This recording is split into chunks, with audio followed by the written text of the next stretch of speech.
Gunther Rall was the third highest scoring fighter pilot in history, and I had the great pleasure of going to his house shortly before he passed away in 2008. When I say house, it was actually a hunting lodge, and in medieval times it had been a fortified house. Anyway, I went to Bad Reichenhall in Bavaria, and I asked around where his house was, but nobody seemed to know where it was. So I was thinking, okay, this could be a problem. So I eventually found a farmer, an old farmer, and I asked him where Gunther Rall lived. He didn't really understand my English, but he pointed across the valley at a house, and he said, that's where he lives.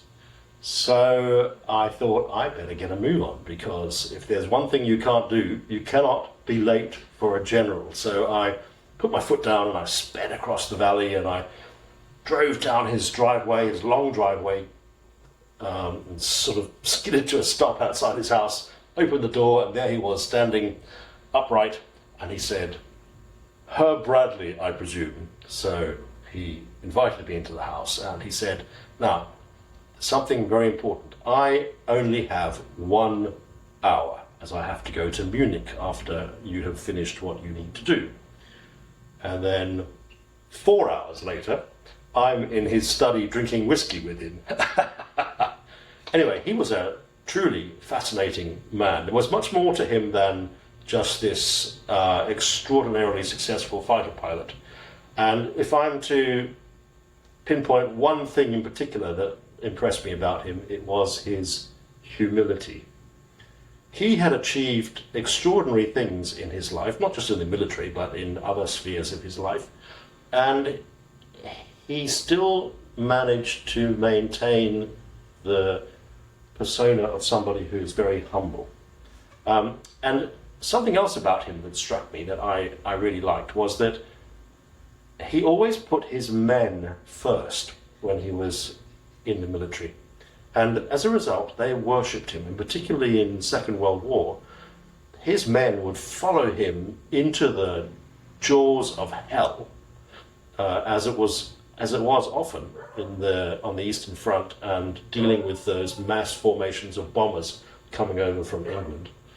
So he was decorated by the leader of Germany. I'm reticent to say his name for fear of getting banned on the platform, but I will say it. He was decorated 3 times by Adolf Hitler, and each time photos were taken. And the first photo I have of him, after he'd been awarded his oak leaves to his Knight's Cross, he is a young man full of energy, and his face is beaming. Great smile. He is very happy with himself. And then the second photo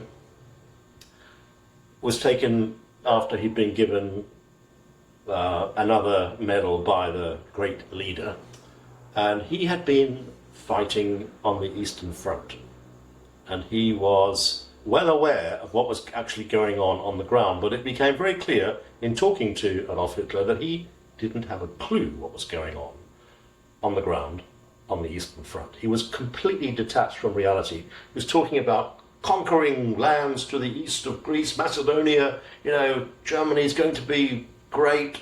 He was completely dissociated from what was actually happening on the ground, as was borne out by the reality of the German invasion of the Soviet Union as they were pushed back to Berlin. And then there's a third photograph, after the third time he was decorated by Adolf Hitler, and he has the 1,000-yard stare.